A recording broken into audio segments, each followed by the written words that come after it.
Hello and welcome to Aspects of Writing. I'm your host, James Kelly, and my guest panelist is Janet Coursey. Our guest for today's show is actor, writer, director, and producer Jay Joseph. The topic of the show is the difference between a play and a dinner show. And before we get to that, my guest and I are going to go over a few fun quips or quotes, and Jan, I'm going to let you start. I love this one. I know. In fact, I'm never wrong. Oscar Wilde, The Importance of Being Earnest. You know, ultimately, one has to pity those poor souls who know every secret about writing, directing, designing, producing, and acting, but are stuck in those miserable day jobs writing reviews. Yeah. Will somebody help them, please? David Ives. I love it.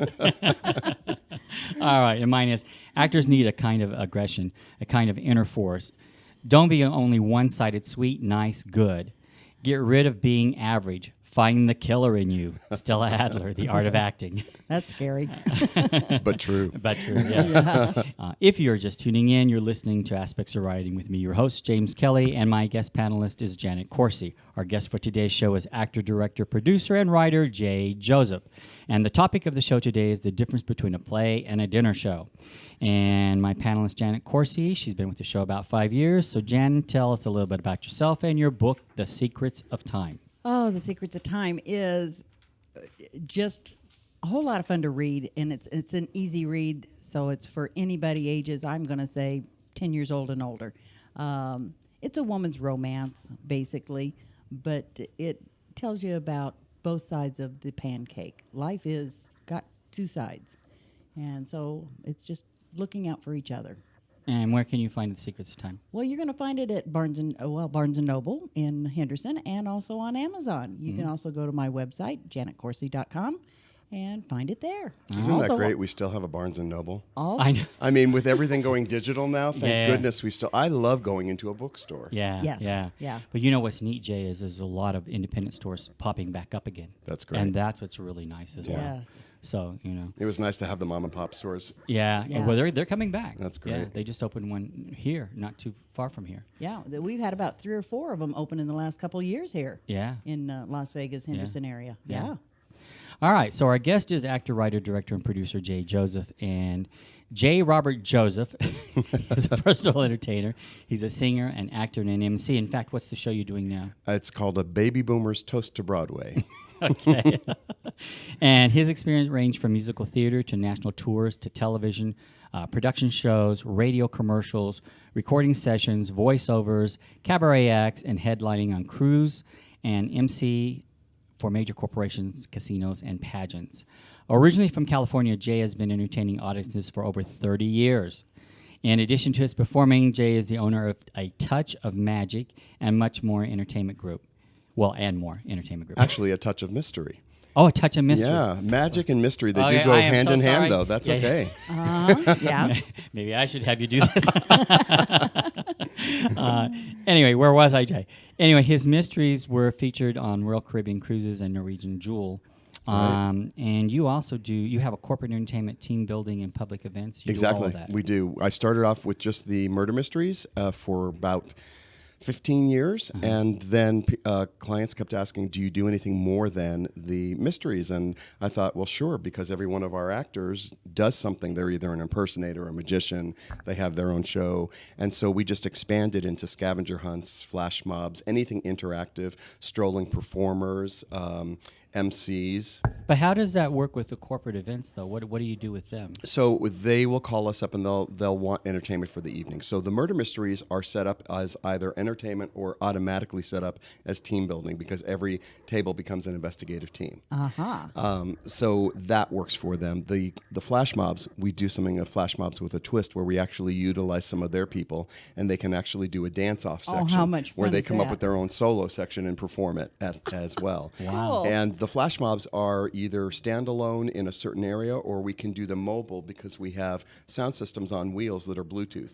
So we pick up people at different points and we continue to to do the show with them and the numbers. Scavenger hunts, we do it a little different than most companies because I don't want to do what everybody else does, where they take you all over town. What I learned working on Royal Caribbean and on the ships is you want to make it revenue making for the venue. So we keep them on site all day, and we create the scavenger hunt on property, so that they get to see the malls, or if, for example, if it's the Venetian, we get to go throughout the Palazzo and through all of the stores and everything like that. So it's just very different that way. If they are looking for a tarot reader for the night, or strolling musicians, or a caricature artist, we offer that as well for their events. Okay. So, Jay, what else did we leave out about you? What else can you tell us? I've been an entrepreneur since I was a kid. Basically, I remember my mom said that she took me to POP. I'm from Los Angeles originally, and so in Santa Monica, they have the boardwalk. Yeah, Pacific Ocean Park. Exactly. I guess I was 3, and we were walking on the boardwalk, and she turned away for a minute and went into a store, and she came out to hearing this round of applause and $13 in tips around me because I was dancing the flamenco. So that's my first paid gig. Very cool. An impromptu paid Exactly. gig. I mean, she should have known she had a ham at that point, but Wow. Yeah. That's kind of neat, though. yeah, it's a lot of fun. I also I came in and met with you when I was working at the 5D convention. Yes. And Here in so Las Vegas. what a lot of people don't know about me is that I'm very intuitive and psychic, and I've been doing readings since I was 18. Wow. And so I teach classes in metaphysics and meditation and crystals and all the woo-woo stuff that's out there. And I'm a certified timeline therapist as well. Oh, wow. I call timeline therapy laugh therapy because it's about getting in touch with the obstacles, blocks in your life, finding out where the trigger is, disconnecting from it. And when something doesn't make sense anymore, you can laugh at it. When you can laugh at it, you can release it. Yeah, and you were on a show with Kim Barron with us. Exactly. And we talked a little bit about that event. Yeah. But you didn't share that. I did not share. Oh, okay. I think that's something we could all use. Yeah, Right? absolutely. Well, we all have it. It's a muscle. It's just the more you use it. We're all intuitive. We're all psychic. Well, that's what I enjoyed about the event that we interviewed you the first time at, is that we learned so much, because we learned that, like with Maureen St. Germain, the 5D experience. Exactly. And Yes. most people don't know what 5D is, and she really gave a simple explanation for how it works. Sure. And every time since then, if I've lost my keys or I've lost my glasses, I'm going to go to 5D. And tune in, and you Tune get in the and you'll answer. find them. And you do. Yes. So you it do. is interesting. Yeah. Absolutely. So, Jay's next show is Deception at the Disco. Correct. It's a murder mystery dinner theater on March 16th of 2018 at 7 p.m. And the doors open at 6:30 p.m. at Lowry's, the Prime Rib in Las Vegas. And that's located at 4043 Howard Hughes Parkway. You can call 702-497-7936 to get more information Sure. or book the show. You can book the show also from our website at atouchofmystery.com. Just go over to the upcoming events and click on Read More, and you can make the reservations right from there. Well, I'm going to let you talk a little bit more about that. Sure. Well, we've been working with Lowry's for the past 14 years Wow. in Las Vegas, 11 years in Beverly Hills as well with our murder mysteries. And this one is called, we started out doing either Valentine's Day or St. Patrick's Day. We've really hit it great with St. Patrick's Day because people want to come out and have a good time. Oh, yeah. And then we also do our annual Halloween show. This show, Deception at the Disco, is it's a musical, and it's got all music from disco. Oh, wow. From the That'd be disco age. So great. we've got the character, the diva, who is a singer that had her big time a while ago, and she's on her way down. And then we've got her backup singers, the Divettes, that are now with Vinnie Vegas, this big singer who has never made it to the big room. He's sung for all the telethons, but never for any of the big diseases. Yeah. And then you've got Troy Tritone, and it's a lot of fun. Franny Fabiano is the event planner, and it's completely interactive from the time that people get there. We will begin to mingle with them, bring them into our story, and then scenes and songs will take place leading up to the murder. An inspector takes over, and every table becomes an investigative team. We talk with them throughout dinner, mingle with them. They get to ask questions, and then we have a thorough investigation where the inspector goes around to each table. They have to come up with a team name, and we give a prize out to the team that comes up with the most creative team name. And let me tell you, we get some really interesting ones. Yeah. And we get some really interesting questions during the investigations, too, especially if they've been drinking. Now, is this one that you created? I've written 22 stories, yeah. Yeah. So this is yours. This is mine. Oh, okay. Yeah. All right. Well, we're going to do something different. We're going to actually call John Rakestraw, and Awesome. we've talked about him, Yes, Jay. yes. And He's in Oregon, and he is also a playwright. He's a playwright. He mainly does dinner theater now. Oh, that's amazing. Yeah, so we're just going to get his side of the story on Sure. this, and we're going to talk about the difference between the different ways of writing dinner theater, mystery theater, which Yeah, is different, very. and then plays. But we'll probably be more around the dinner theater and the mystery theater angle. Sure. So let's just give him a call and see how that works. You guys can talk while I'm doing this. Well, I'm just in awe of the fact that you're a singer as well. Yes. And this that you're in right now, you do 6-8 songs. We 10? do. Oh my gosh. I'm in about 12 numbers in this show. Fabulous. Yeah, and last week when we had, unfortunately, two of the people of the 5-person cast had the flu. Last minute, so we all took on other songs, and I was on stage just about every other song. There was "Bosom Buddies" is one of the songs. So when my cohort on stage calls out, "Vera, come here," and I walk out with this big sequin Hello? jacket. Hello. Oh, Hey. Hey, How's John. everybody doing? Good. Yeah. You're joining Joseph here with Jan and myself on the air. Oh, well, Hi, John. great to join all of you. How's everybody doing? We're Hey, doing John. great. How's everything in Oregon? Oh, well, it's cold and wet. well, we have cold, but it's 60-degree cold. Right. Some people would argue with us on Yeah, that I one, know. but for us, we're wearing coats. When we're crying, the rest of the nation's going, "What's wrong with them?" Yeah. Shorts and T-shirt weather. right? Yeah. Hey, I remember years ago being in California. My wife and I, well, she wasn't my wife then, she was my girlfriend. My mom and dad would always give us, when we got out of high school, a trip. Uh-huh. And I kept my trip until my wife graduated. We were boyfriend and girlfriend then. And so we went on a trip down to Disneyland together. Okay. And I remember one day it got just a tad bit rainy. This was like in September. Uh-huh. And it was just a tad bit cold. And everybody in Disneyland were wearing these heavy wool coats. Yeah. And we're still running around in shorts, and having a heck of a good time. Yeah. Yeah. So, but I understand because, we get people from back east who come here and we have snow, any little bit of snow, and, we just shut down here. Absolutely. Yeah. So, Well, Vegas, I- every once in a while, Vegas will get snow, but that's very rare. About 4 years ago, we got the 5 inches that Yeah. stuck for 3 days. Yeah. Yeah. I know. Yeah. Yeah. And here, snow usually leaves, the next day. But the same time when you guys got all that kind of, it stuck. And it was like I went outside and took pictures and said, day 3 will it never go away. Yeah. Yeah.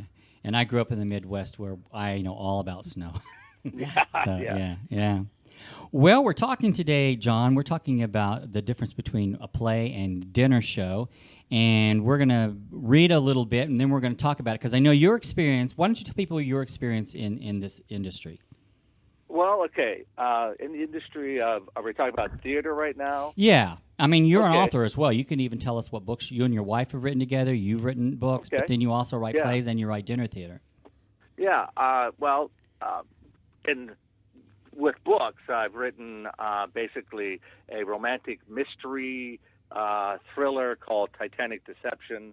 I basically tell people the Titanic had to sink. Okay. This is a tale of that reaches across centuries. It takes place on the Titanic and in modern day. A young man finds his, well, not actually a young man. He's probably in his 40s or 50s. He's a but young That's man. a young man. finds a book. Yeah, but to some people that's young. To me, the older I get, I'm in my mid 50s. 150 now is old, so that's Right. That's right. So he finds a book from his grandmother that she wrote, a diary, and about being on the Titanic, and from that starts a whirlwind venture for him and gets him in trouble, and he finds out that the organization that he works for was basically an organization of fixers and things like that who go out, you pay them lots of money, and they fix issues. Oh. And that's what he finds out. And the other book happens to be The Talking Board. And this is 6 short stories written by my wife and I. My wife wrote 3 of them, and I wrote 3 of them. Mine are murder mysteries. One's a private eye who just takes a simple job and walks into a seance, and the medium is killed when the lights turn out. Oh, I'm loving this already. And it's a locked room mystery because the lights come back up, and nobody knows who did it, but it had to be somebody in the room. So it's finding out who the murder mystery there is. And then there's Lavender and Vine series, which I hope to be able to do more, which is basically this woman is a holistic type detective. She's a paranormal person, and she hires this new guy to work for her, and he likes working with her. And they have a guy who works with them who happens to be a Rat Pack fan, the good old Rat Pack. Yeah. And they have a great time. It's sort of an unorthodox team, but they figure out the murder in the end. So it's fun. My wife actually writes some wonderful stuff. She did Jack the Ripper. What happened if it was just a love story that went wrong? Yeah, we know someone who wrote one along that same line. Yeah, it's called Ripper the Love Story. Yeah. Oh, wow. See, it's a good storyline. But when it's done more than once, you got a good storyline. That's right. Yes. And then there's another one about a woman who has trouble with her self-image. Not that she's overweight. This is that she's underweight and how she's treated.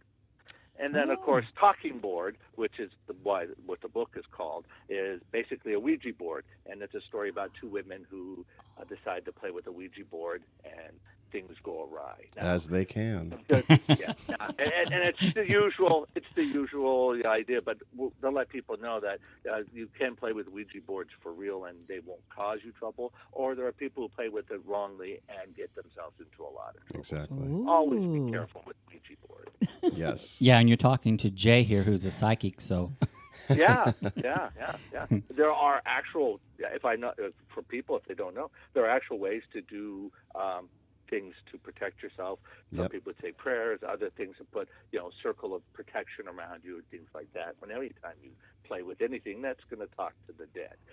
And it doesn't mean terrible things can happen to you. I remember, and that still happens to this day, every once in a while, we get on a Ouija board, and this person called Georgia shows up. Just a spirit shows up, and she's mischievous, has a great time, and tries to give us a hard time, plays with us. And so, Well, you always want to make sure that you call forth entities that walk in the light only when you're doing something like that. Yeah. Very good. See? We'll have to do a show on this one day. Yeah, that's a great subject, actually. And I also wrote a book. It's an ebook about creative energy, how to find that creativeness in yourself, how to make that happen. And that's also up Jay's alley. Well, I need that because I'm a procrastinator.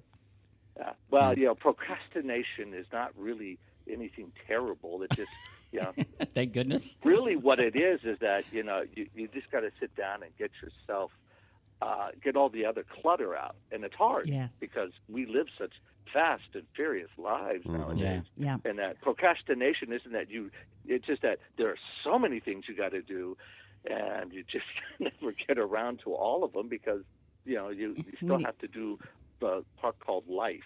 Yeah. A darn thing that gets in the way. There was just 36 hours in the day. It'd be cool. Yeah. As an actor, yes, I was an actor. I did acting for quite a few years. I was a community theater actor, semi-professional actor. I worked in everything from Shakespeare to musical comedy. I did voiceovers. I did all kinds of stuff. I did everything from big theaters, with the grand, would seat, 5,000-6,000 people. Wow. Not, the big giant, but this was really, there's nothing like getting laughs from 6,000 people. Yeah. But then there's the dinner theater that I used to work in too, where I did musicals, and I did like Fiddler on the Roof there and Little Abner, and you get a nice small intimate theater where you're doing, for people who are eating, and then in the middle there was a little area for people who just came in to see the show, or it could be some of the people who had been eating moved over to there, and they'd have their drinks, and it was really great because then they were all pretty much sloshed and they would have fun with the show and things like that. And so I did a lot of that type of stuff.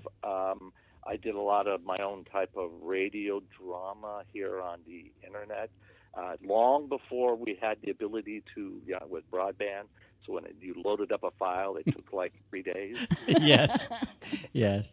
And you got it up there, and you were happy that everything got up there. I tried that for a while now, and I still do it every once in a while. It's hard to get actors together and everything, so then I found that I could do Santa, because I got to the age where I could be Santa, and I could do Santa for hire, and I also started before that doing murder mysteries, and the first idea of murder mysteries for me was to write a script, get actors together, but then it dawned on me I had to pay all them. It's only fair, and and that takes a lot, and then get everybody all together and getting to someplace. And I decided that I know me, I know I can handle. I'm great with a group.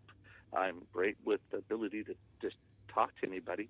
So then I figured out that, hey, all I need is the group to figure out how many suspects they're going to have. Send them a suspect page with a bunch of information. A little part of they would say a little paragraph, that's a tiny little paragraph of how they felt about the person, either who was killed. Most of the time it's a murder mystery, so somebody's died, or it could be that it's a thief, something was stolen, and how they feel about losing their stuff, or who they think the person could be.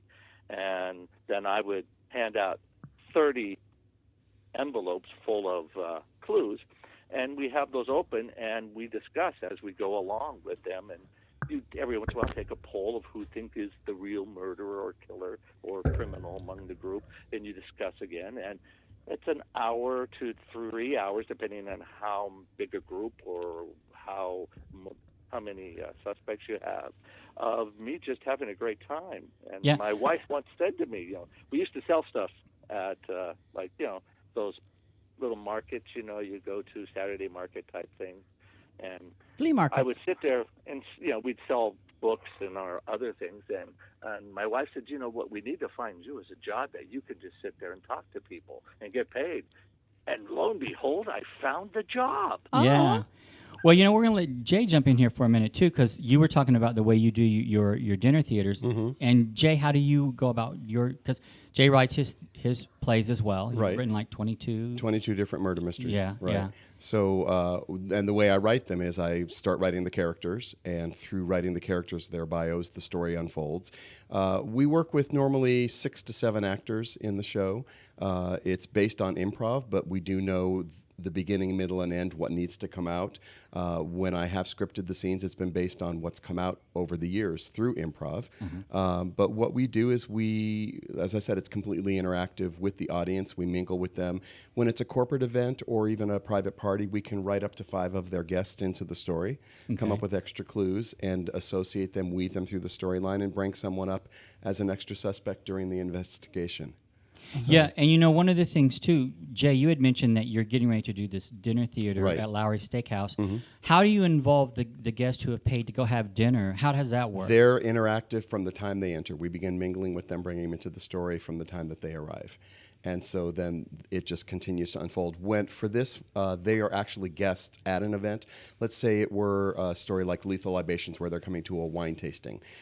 They would be considered followers of the winery. So we assign them characters as they come in, or they are just guest of a guest that comes in to the event. But how does it work if someone's shy and doesn't want the attention? They don't have to do anything. They can just be part of a team asking questions to solve the mystery. Okay. All right. What about for you, John? How do you go about that? Well, the way I do it is that there's a few ways you can do it. One person can be a suspect. So you can have, I usually have 4 suspects to start. That's how I tell them 4, because that's the lowest number for interesting storylines. I write the mystery for them, so they tell me what they want, what they're doing, and then what goes on, what's interesting about their group. If it's a corporate group, then what's interesting about the corporate group, what are they wanting, things like that. And then I basically involve everybody by just, if they're, as you said, you're always going to have the one who's shy. So, but they are a detective, an investigator. Okay. And they get involved because everybody watches the murder mysteries on television. Oh, yeah. It's basically, so I grew up when I remember watching Ellery Queen with Jim Hutton, Timothy Hutton's father. And I remember watching that. And at the end of it, he would always go, okay, so here's what we got. Boom, boom. He'd go to the suspects. He'd go through all that. And he said, well, I think I know who did it. Do you? And then, after the commercial break, he'd come back and he would explain the mystery. And that's sort of what I do, but then you do it, to the whole. I have an idea, and then you'd ask questions. People would go, and you've written up this concept for all these people to have a fun time, and it's keeping them engaged. Why I don't I don't sell normally a box mystery. I might start that this year, but I haven't done a box mystery because they're hiring me. They're not hiring just Yeah. Now, Jay, you had mentioned also that you are are you writing up some of your scripts? We are writing up some of our scripts that can be downloaded for parties. That's something that we're starting out this year as well. So what we're doing is we're actually putting the scenes that take place with the characters onto DVD, so they'll be played at the event, as well as assigning other characters. And then we're also going to have the inspector on DVD taking you through the investigation. Oh, Wow, that'd that's be cool. so cool. Yeah. Well, we're going to talk here about the difference between a play, dinner theater, and mystery theater, because they're all three different. Very much. First of all, a play is something that's performed, somewhere like Broadway, off-Broadway, regional theater, community theater, and it's something that, you have playwrights who write the whole thing from beginning to end. And we've actually had a couple playwrights on the show, and they talk about how interesting it is as opposed to writing a novel or a script or a screenplay. Sure. Because of the fact that you're actually involved in that whole process from beginning to end. Even during rehearsals, you're making changes as the play takes place, so it can actually be altered quite a bit up until the day of the performances start. So that's a lot different than if you wrote a movie script. Sure. Because that wouldn't happen necessarily. I mean, it can happen on set, but most of the time it's what they have. And then when it comes to mystery theater, some of those are actually written so that you're performing in front of a group. Well, not mystery, but but there are mystery plays that, like the musical mysteries of the 1940s. That's actually a play that's out there, and it's scripted, and the songs are set, and the script is set, and you're performing and it. you perform it to an audience. Okay. So you're on stage, and then there's the audience. When you do, then there's the interactive murder mystery dinner theater or interactive murder mystery corporate. It's where it can be either completely scripted or, like my company, it is based on improv. Mm-hmm. And John, which is usually the way they distinguish those. They either say scripted or interactive. Mm-hmm. And interactive is one where they're basically given the theme, given an idea, and then whatever happens, and clues are put out for people, and things go on. Like, as I heard, I think it's Jay, right? Yes. Talking about how he has set actors doing set things out there, and people will overhear things, and they'll run over in their next group and do what they're going to do, and the next group will hear something. Now, that is a wonderful thing. Now, the difference is it's hard to really distinguish between the old idea of dinner theater and mystery dinner theater, because dinner theater at one time was, basically a place where you brought in actors who, would perform, they'd be on a road trip. One of them, like Shatner, did it. They do book shows. Everybody did. Yeah. Everybody, and they bring in a show, like one of Woody Allen's. It's usually a smaller cast show. They would do like Play It Again, Sam, or they would have something like Plaza Suite, Sleuth, Wait Until Dark, or Barefoot in the Park. Those type of shows they would bring in. Small cast, something you could put up and do. Or even there were dinner theaters all across the country. As a matter of fact, the one where I was doing community, where I was singing and doing the musicals, I got paid, was one of those dinner theaters where they had plates and they'd have a show and they would do the show. We would do the show and they would eat. Yeah, they do full-scale Broadway productions. Yeah, Mm-hmm. yeah. Production for them. And they still do that today. There's still those type of dinner theaters. Yeah. But a lot of the dinner theaters that were doing the things like they brought in actors went away, partly because the people like Betty White and all those guys found out that they could work on commercials. Murder, She Wrote. Right. They could work on a television show for a day. They could walk in and get a part. They had, or as you said, commercials, voiceover. Right. They made more money. You could make more money in one commercial Sure. than spending a month doing dinner theater. Right. And So they didn't have to, and plus they didn't have to do the touring. Oh my gosh, going to a theater. So those theaters, some survived by doing a cabaret idea where they open up and they just do a musical numbers, and they would have, they would do just or comedy. They would have like an old burlesque type show, or they do political satire. As a matter of fact, that's where you get like Second City from. It's where you get what we now have late at night on Saturday, or Saturday Night Live, is the concept of that, because it progressed to where they had to fill the seats, they had to do something, and also the audience has changed. Most of the people going to theater, and I hate to say it, is the blue-haired people. Hey, these careful. older people, and Careful over there. and they do like to do the shows. They like to see the old shows like Arsenic and the Lace and all those, which are marvelous shows. But the younger audience isn't interested in that. They want the spectacular Broadway things. As a matter of fact, I know in Vegas you guys bring in Broadway. Well, that shows brings now. up a really good point about Vegas, because I was just going to say that is, we've had the Broadway shows come into town, and some of them that you think would have long lives here don't, because our audience is not a Broadway audience. Our audience is an American Idol audience. Yeah. And so they do not, that's why Cirque du Soleil does so well out here, because it is a spectacular, and that's what they're looking for, even Absinthe as well. But what's interesting, too, what's changed in Las Vegas, and John, you and I have talked about this as well, in the sense that, let's just start here. Back in the 50s, when we talked about Lucille Ball and Desi Arnaz doing their show, when Desi Arnaz was doing a show, he was always doing a dinner show. If you noticed in the series, they were always at the club. Exactly. Well, in Las Vegas, when I first moved to Las Vegas back in the late 70s, dinner shows were the thing. Yes. I mean, when you had a performer like Wayne Newton on stage, they had dinner before the show in the theater. Right. Yes. And it was part of that show. And then I remember with Debbie Reynolds, whom I knew, Debbie actually had a little restaurant area that was set up for a dinner and a show, but you did the dinner there, and then you went into the theater to do the show. So there was a couple ways of doing it. But that was literally dinner and a show. And it kind of just not too long ago really started fading completely away. Yeah. I don't know of anyone who does that now. None of the showrooms out here do dinner before the show that I'm aware of. Yeah. So I think Debbie may have been the last person to really do that when she had her hotel. That was a great spot. Well, then there's the themes that started coming along. The medieval dinner.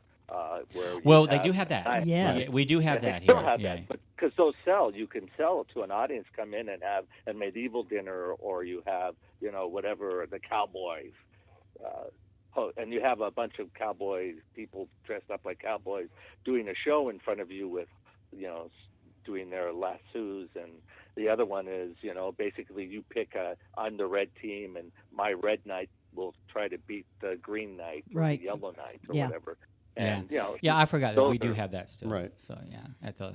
And then we have the one murder mystery dinner theater over at the D right now. Okay. Yeah. Oh. Yeah. Well, because murder mysteries, my heavens, they haven't died on television. Actually, that's the but most popular form right now is murder Right. mysteries. Yeah, So, I mean, everybody loves a mystery. Absolutely.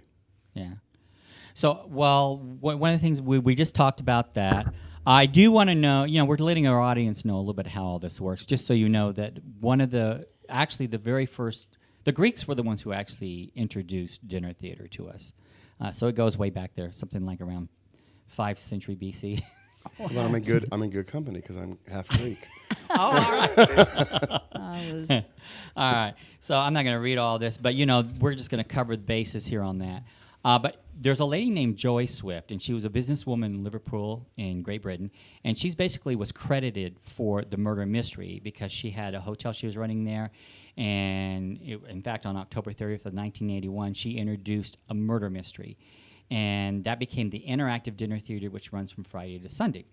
So murder mysteries have been around, like you said, probably for a long time. Sure. But she introduced it to a point to where it became commercialized. I mean, people were actually like you do it. Well, Jay. we need to thank Joy. Yeah, that's right. Yeah, A lot. You well, know. we've got to remember, though, that Victorian England with the drawing room games is, the concept where nobody got paid, but they would have these type of games, and one was, who did it, who done it, who was the murderer, and they'd have cards, and they'd try to figure out clues, and they would sit around, in the drawing room doing these cute little games for probably 45 minutes to an hour, so that was the front runner. But to make it a business and to make it so that you brought in people and you sold an idea was, yes. Well, actually, I think with her, So she was yeah. trying to find a way to get guests to come to the hotel and stay. And when she Right. created that concept, she found people loved it. So that's why she's credited with that, is that she turned it into a business that is recognizable, That's great because I want to open up a murder mystery bed and breakfast. Oh, you do? Yeah. Oh, that would be cool. That would be cool. Yeah. Yeah. Jan, I'm going to let you take this next part here Okay. on page 7. Jan? Barksdale Theater in Richmond, Virginia, founded in 1953 by David and Nancy Kilgore at the historical Hanover Tavern, was the first formal dinner theater in the United States. After the theater was established, an adjoining room in the theater was changed to accommodate a buffet dinner for groups attending the performance, eventually becoming available to all patrons. However, Barksdale prefers to be known as a theater that happens to have a restaurant, and a dinner is optional. Their brochure states. Yeah, and we just talked about that, how, that is something that happens. Like sometimes you don't actually go to dinner in the theater. And Jay, you said you went to Debbie Reynolds Theater, I did. so you know how Yeah. that worked. Yeah. So It was great. yeah, that was really a nice little place there. And I don't know, since we're on the subject of Debbie Reynolds, I don't know if you went to the other theater or not, because Debbie Reynolds had the largest movie memorabilia of anyone in the world. Exactly. And when she had her hotel here, the Debbie Reynolds here on Convention Center Drive, Right. she actually created a separate theater just to showcase her collection. Right. That was truly a unique theater if no one had got a chance to see it, because you sat there in an audience like you were going to see a movie, and they would actually show on the screen in front of you bits and pieces of movies where her memorabilia came from.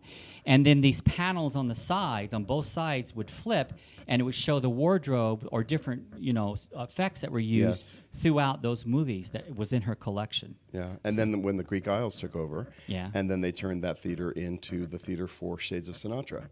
Oh, they did. They did. And then when it became the Clarion, and I actually did a show on that stage where Debbie was on, and still above the sound booth, there's a full recording studio that Debbie had created, and it was still there to the day that they actually brought the Well, that was down. one of the best acoustical theaters in Las Vegas Absolutely. that they had done there. Yeah. So yeah, that was a neat little history back then. I missed those days. All right, so Jay, I'm going to let you talk about this next Sure. section. Tony DeSantis opened the Martinique Restaurant in Evergreen Park, Illinois, and began producing plays in 1949 in a tent adjacent to the restaurant to attract customers. The enterprise was successful, prompting him to build his first theater, Drury Lane, Evergreen Park, in 1958. It was the first of 6 dinner theaters he started and a local entertainment landmark for 45 years before closing in 2003. Drury Lane North began operations in 1976, but was soon sold to the Marriott Lincolnshire Resort and became the Marriott Theater. Drury Lane Oak Brook Terrace opened in 1984 and benefited from what DeSantis had learned over the years. So I wonder if Marriott still carries on with this. It would Sounds be like- interesting to find out. Yeah. John, I'm going to let you take the next one. The first facility where dinner and the show were together in the room was the Candlelight Theater restaurant in Washington, D.C. Bill, I'm not sure how you pronounce that last name. Bill Palinci? Yeah, Palunzi. Yeah, Palinci. thanks. Was a theater student in 1959 who convinced the place for entertainment concept of the Presidential Armed Hotel during summer breaks at the Catholic University. The venture was successful, and it was able to, but he was unable to converted to a year-round operation due to the hotel convention business, and returned to a Chicago home and opened the Candlelight Theater Playhouse, first in a building owned by his grandfather, and then in a new facility with seating of 550, which is a darn good amount of people. Yeah. Yeah, especially for a dinner. Constructing with the help of the family, the Candlelight introduced several renovations, including hydraulic stage. Wow, that's amazing. Wow, yeah. Lighting equipment located in the mezzanine, and that's on the outside, people, where you had it actually floating in. You didn't have to have it above you. Yeah. And easier to control. And stage wagons on wheels, which are really fun, but also can run you over as an actress. Now, when they're saying stage wagons on or on wheels, they're actually talking about Yeah, it's basically a platform, a little platform, usually about 8 inches to a foot above the ground, and it's rolled in with the set, rolled off, then rolled back. There's another one that can be rolled on with other scenes on it, rolled back. Interesting enough, I'm going to add in, Ashland, the great Shakespearean theater now there, originally what they did is they had fights in the 50s. They had this fighting thing that people came around from all over for people to come to these boxing matches, and he asked, "Hey, can I put on a show?" And they all thought, "Oh yeah, what the heck? We'll give you a little space over there, keep you happy."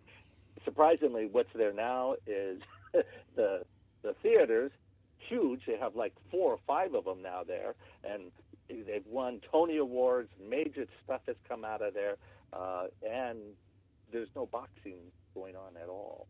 So that's interesting to know that that's how Ashland started out with its, its great Oregon Shakespeare Festival. So. Mm-hmm. Oh, I love it. Howard Douglas Wolfe was an entrepreneur from Roanoke. I should have got that. Virginia, who created the Barn Dinner Theater franchise and was tagged Father of Dinner Theater.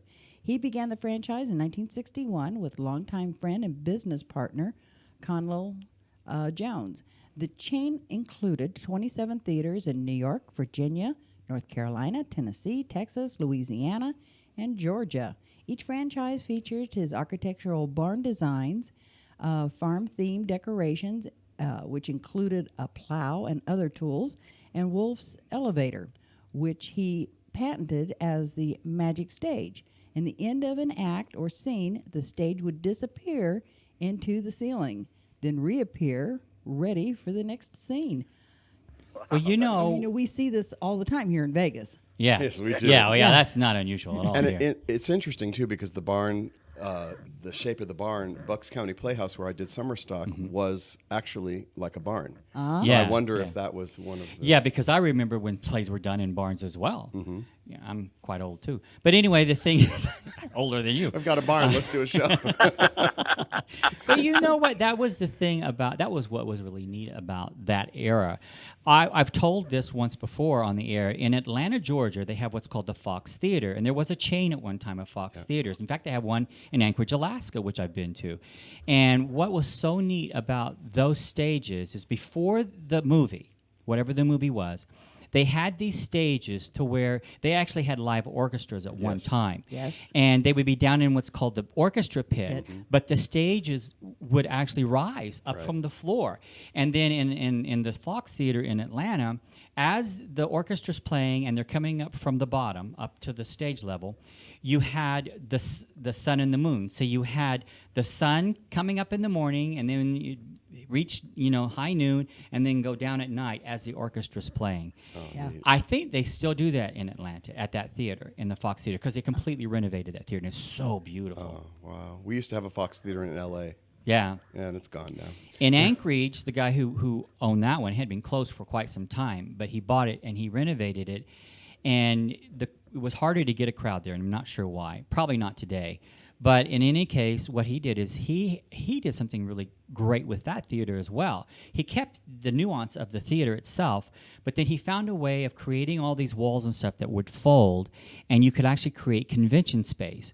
So when there would be a convention in town, they could hide the theater and put all these partitions in, and create convention What space. a great idea. Yeah. That's amazing. Yeah. They're All called right. air walls. Yeah, okay. You know that. Yes, I do. Yes, you And do. Jay, I'm going to let you take this next one. Sure. The 1970s were the heyday of dinner theaters, which provided popular regional entertainment for local audiences. Alhambra Dinner Theater, owned by Todd Booth, noted that in 1976 there were 147 professional dinner theaters in operation. I know. That's what Wow. we're saying. You know, there was a time when that was really the thing.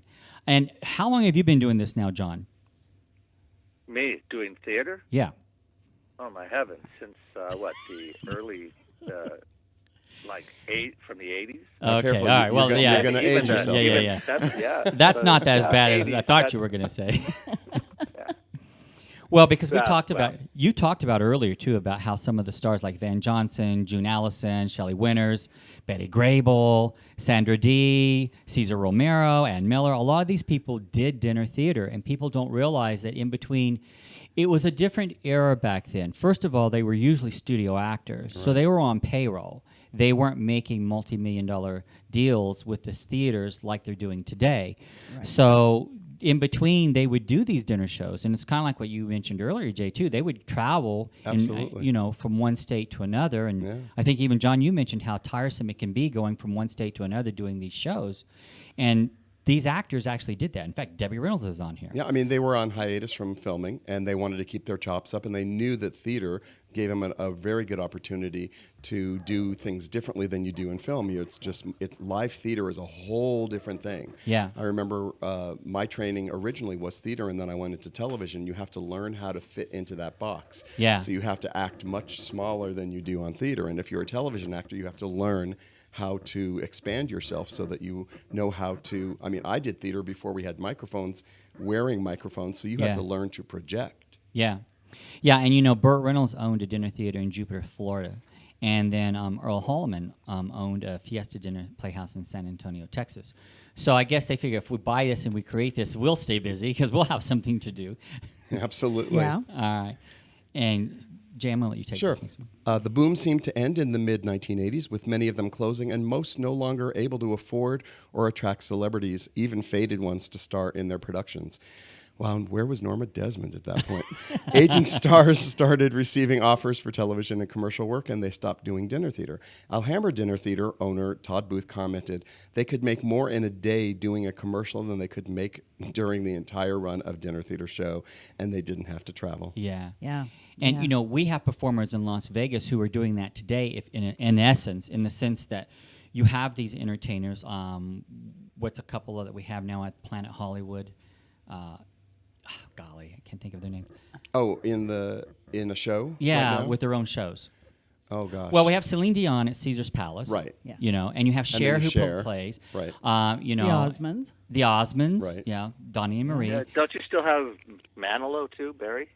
Well, he once in No. a while, but no, he doesn't have a Has permanent he show moved anymore. on again? Yeah, well, he had a sit down at the Hilton. Yeah. Years ago. Right, but not anymore. Yeah.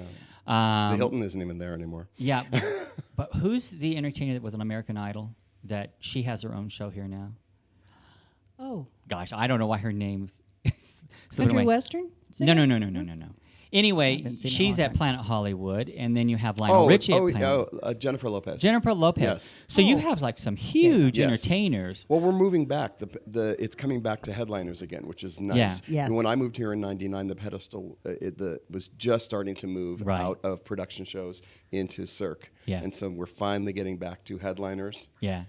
And they're doing it because they find that they can have the same audience, because these people come to Vegas from all over the world. Absolutely. So they can attract the same audience in one place, and they all have, most of them are raising children. I Right. mean, Lionel Richie isn't at this point, but certainly Jennifer Lopez is, and Right. Celine So you can have a Dion, sit down right. and have a home. Right. They have a permanent place to Yeah. rest their head. Right. Well, and the money is unbelievable. Oh let's my face it. goodness! The paying Yeah, them, their unbelievable. contracts.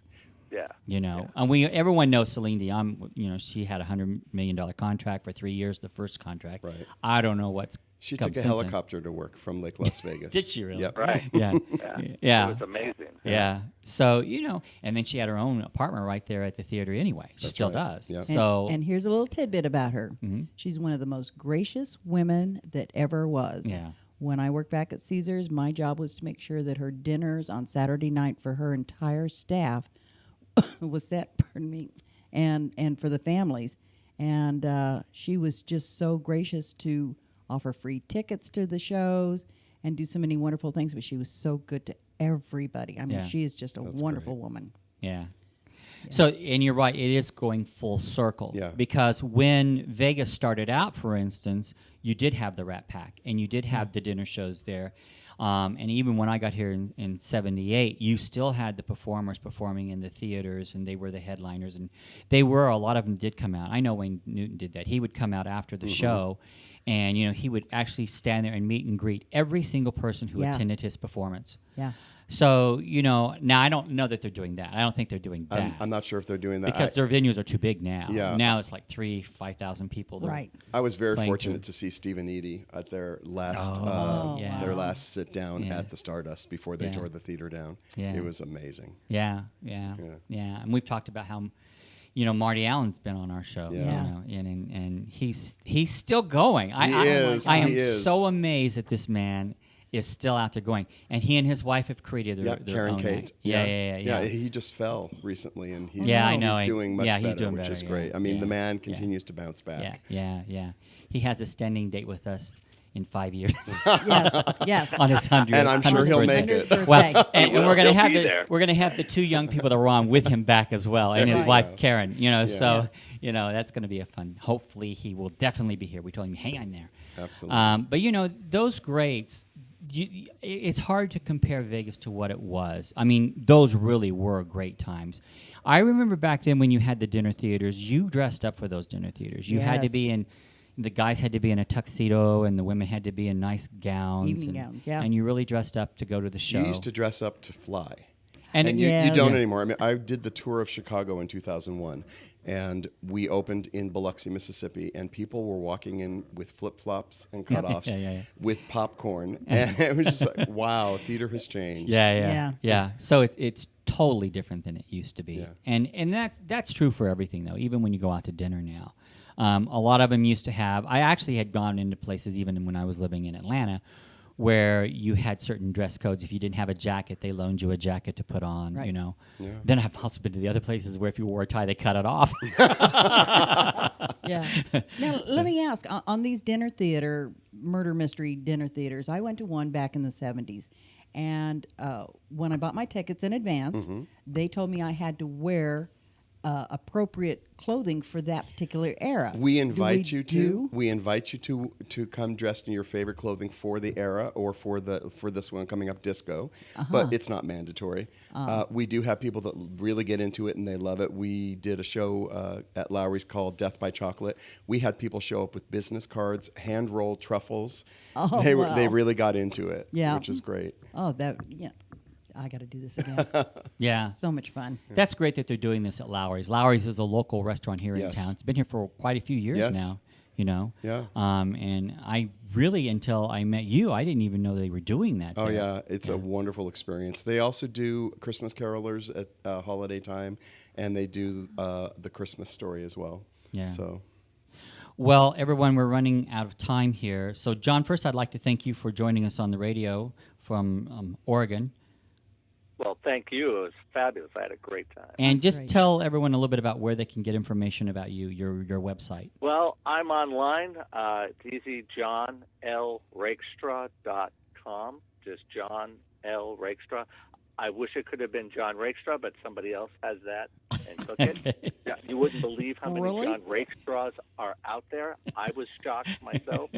But so I did John L. Rakestraw and .com. I'm also on a place called Gig Salad, but you can get to that from my website. I'm also on Facebook, Twitter, oh heavens, LinkedIn. Yeah. I'm everywhere.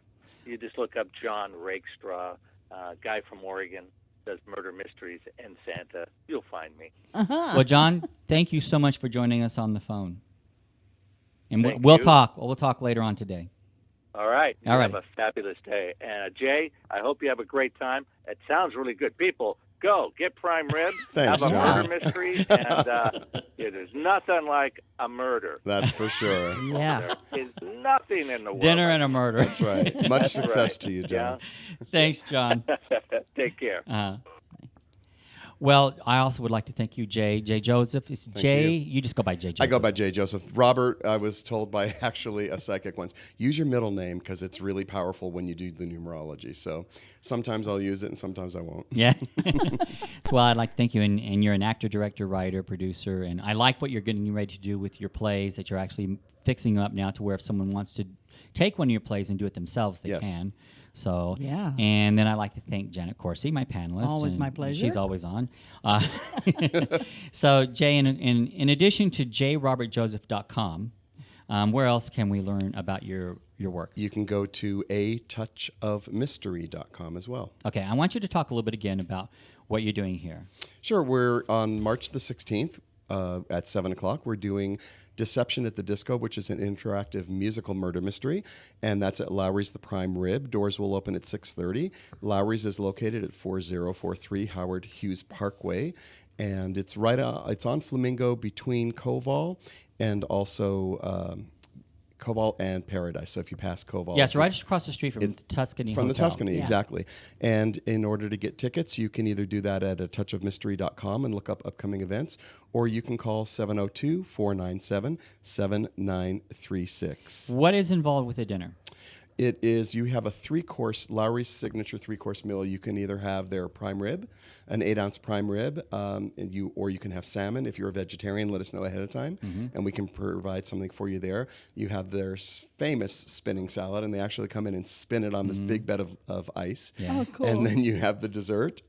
Alcoholic beverages are separate, but coffee and tea are also included in it as well. And then, of course, 2 courses of interactive craziness and mayhem and murder and mystery. Now, this is an annual event, is that right? It is. We do every St. Patrick's Day. We do our St. Patrick's show, and we also do a Halloween show. And we're available for private parties and corporate events and team building. All right. Well, to find more about Aspects of Writing and our guests, just go to aspectsofwriting.com, and you'll find our show on iHeartRadio, iTunes, amfm247.com, Spreaker, Roku TV. We do a video portion of this that goes on YouTube, and then the company takes it and posts it on Roku for us, and then live stream as well. And then we archive all of our shows on aspectsofwriting.com. In addition, you'll find archive shows on the AMFM 24/7 network. Just go there and go to Aspects of Writing. You'll see the archive shows. There's a lot of places. iTunes archives, so just go to Aspects of Writing, check it all out. Yeah. We're also on Blog Talk Radio now. This show will repeat on Sunday at 9 p.m. Pacific Standard Time on Blog Talk Radio. Again, just go to aspectsofwriting.com for details. So until next week, this is your host, James Kelly, reminding you, if you can dream it, you can write it. Thank you so much, Jay. Thank you. Oh, Jan. this is so much fun. All right.